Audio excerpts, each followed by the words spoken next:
అదే నేను ఎందుకు అడుగుతారు, అది కంకిపాడు లాంటిది అనమాట. సుదీర్ఘకాలం పాటు తెలుగుదేశం పార్టీని గెలుస్తూ వచ్చేది కంకిపాడు ఎప్పుడు కూడా.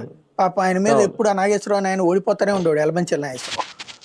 27 సంవత్సరాల తర్వాత ఈయన నెహ్రూ వెళ్ళి కాంగ్రెస్ లోకి వెళ్ళి ఆయన తెలుగుదేశంలోకి వస్తే అప్పుడు మళ్ళీ తెలుగుదేశం తరఫున ఆయనే గెలిచాడు, నెహ్రూ గెలవలేదు అప్పుడు కూడా. అంటే అది అట్లా ఫిక్స్డ్ సీట్ అయిపోయింది. ఇప్పుడు ఆ కంకిపాడునే చీల్చి పెనమలూరుగా చేసింది. పెనమలూరు ఈ రోజు వరకు వైసీపీ గెలవలేదు అక్కడ. మధ్యలో ఈయన గెలిచినట్టున్నాడు కదా, పార్థసారథి గెలిచారు. కాబట్టి మొత్తం 3 టర్మ్స్ లో ఒకసారి పార్థసారథి గెలిచారు, ఒకసారి తెలుగుదేశం గెలిచారు, 2 సార్లు తెలుగుదేశం గెలిచింది అక్కడ. కాబట్టి అక్కడ పెనమలూరుకు సంబంధించినంత వరకు ఇతను అడిగితే ఇస్తారు, వాళ్ళకి పెద్ద ప్రాబ్లం లేదు, ఎందుకంటే సరైన క్యాండిడేట్ కూడా లేదు పెనమలూరు. కానీ అప్పుడు విజయవాడ ఈస్ట్ ఏం చేస్తాడు, ఇతను విజయవాడ ఈస్ట్ మీద సీరియస్ గా కాన్సన్ట్రేట్ చేసుకున్నటువంటి.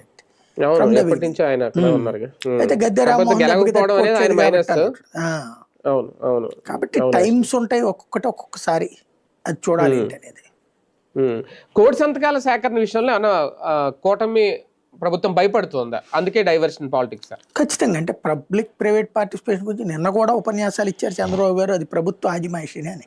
మెడికల్ కాలేజీలు, ఇంజనీరింగ్ కాలేజీలు, లేకపోతే డిగ్రీ కాలేజీలు, ఇంటర్మీడియట్ కాలేజీలు మీద ప్రభుత్వ ఆజిమాయిషీ కాకపోతే ఆఫ్ఘనిస్తాన్ నోడు దీని బంగ్లాదేశ్ ఆజిమాయిషీ ఉంటుందా ఏంది, లేకపోతే సెంట్రల్ ఆజిమాయిషీ ఉంటుందా? ప్రతి దాని మీద ఆజిమాయిషీ వాళ్ళదే ఉంటుంది. అదేమంటే నిర్వహణ